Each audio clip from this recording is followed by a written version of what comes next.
In this video, we are going to cover a lot, but everything is going to relate to displaying customer photos, text, and videos on your website. This will cover the display section, but first I'm going to give you a couple examples of typical ways that we see our clients displaying photos and videos and text throughout their site.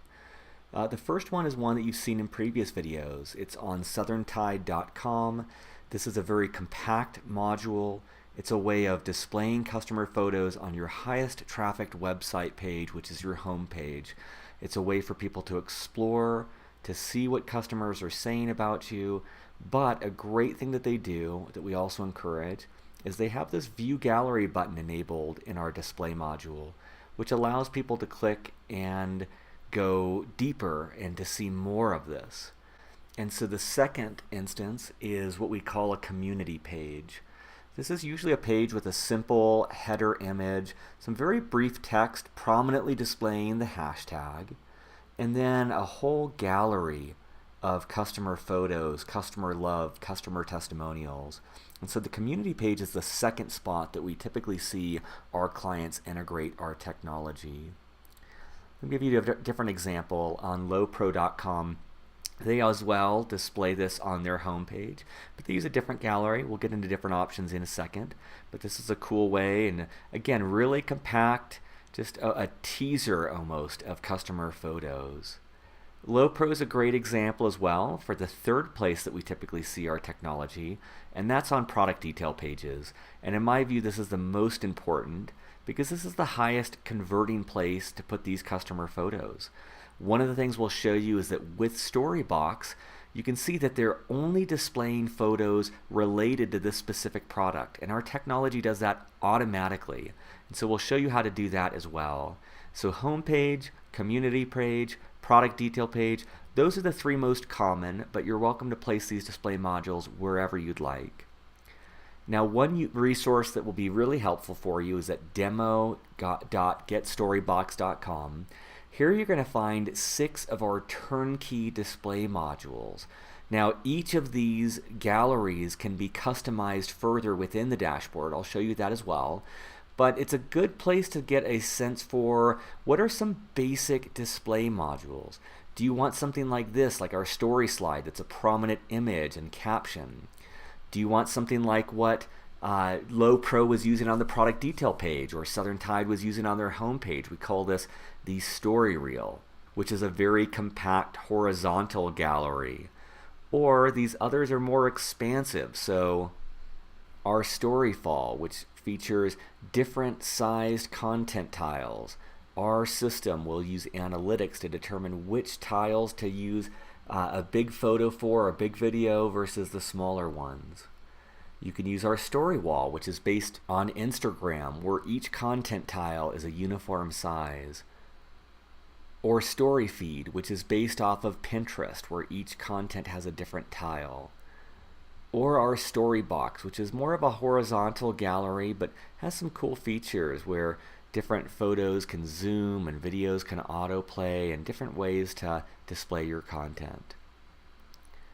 Now everything we do is going to be right here in the display module, and you'll notice that the gallery, that your account comes with pre-populated display modules. We most typically see a story slide on the home page, a story reel on a product detail page, and a story fall on the community page. However, if you'd like, you can create your own display module. It's a very intuitive process. If you click on this button, it will take you through a guide to create a new display module.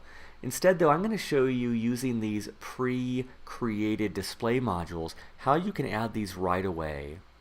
So in a little bit, I'll show you the edit module feature, but I'm going to start with get code. So what that's going to give me is the embed code. Now, there is a lot of different embed modules on here.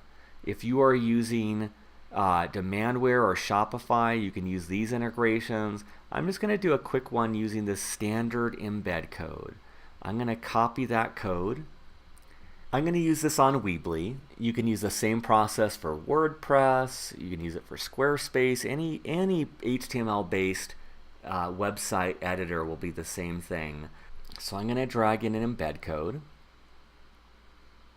And I'm going to paste in the embed code that I just copied. And you'll see that it's that easy. I'm going to go ahead and publish this page.